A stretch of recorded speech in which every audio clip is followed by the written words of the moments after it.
उदंती सीता नदी tiger project क्षेत्र के विभिन्न जंगलों से उड़ीसा के तस्कर सागौन जैसे बहुमूल्य लकड़ियों की कटाई कर तस्कर कर रहे हैं। सूचना पर टाइगर प्रोजेक्ट के अधिकारी कर्मचारियों ने उड़ीसा के सोनापुर जिला नवरंगपुर उड़ीसा पहुंच नवरंगपुर फॉरेस्ट डिपार्टमेंट के लोगों को साथ ले चिंकित गांव पहुंचकर कई घरों में छापेमारी की।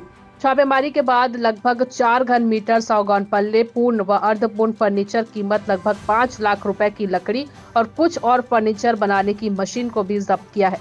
उदंती सीता नदी टाइगर क्षेत्र के सागौन प्लांटेशन से उड़ीसा के तस्करों के द्वारा अवैध तस्करी के सूचना के बाद गरियाबंद उदंती सीता नदी टाइगर प्रोजेक्ट के कर्मचारी अधिकारियों ने पकड़े गए लोगों के निशानदेही पर आज सोनापुर जिला नवरंगपुर उड़ीसा के अंतर्गत आता है वहां छापेमारी की, जहां उनके घरों में छुपा कर रखी गई लकड़ियां मिली जो लगभग 3 से 4 घन मीटर से अधिक सागौन के पल्ले पूर्ण व अर्धपूर्ण फर्नीचर बरामद किए गए, जिनकी कीमत लगभग 5 लाख रुपए बताई जा रही है।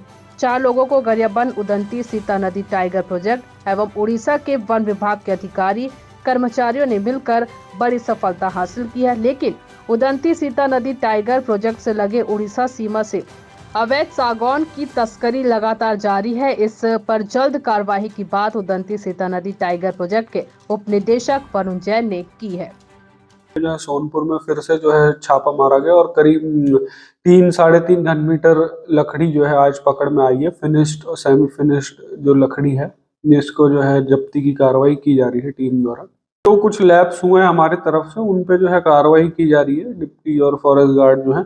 इसके अलावा जो है सतत गश्त जो है अब की जा रही है। अब चूंकि वो थोड़ा जैसे खल्लारी एरिया नक्सल प्रभावित भी था, लेकिन तब भी अब हम जो है उसमें पूरा कंटिन्यूस जो है मॉनिटरिंग उसकी करेंगे ताकि ऐसी घटना जो है भविष्य में फिर से ना हो। इस बार हम वही कर रहे हैं, जैसे जो तस्कर उड़ीसा चले गए हैं तो हम वहाँ उनको उड़ीसा से जो है ट्रैक करके जो है यहाँ पे गिरफ्तार करके छत्तीसगढ़ ला रहे हैं ताकि उनमें भी एक भय बना रहे।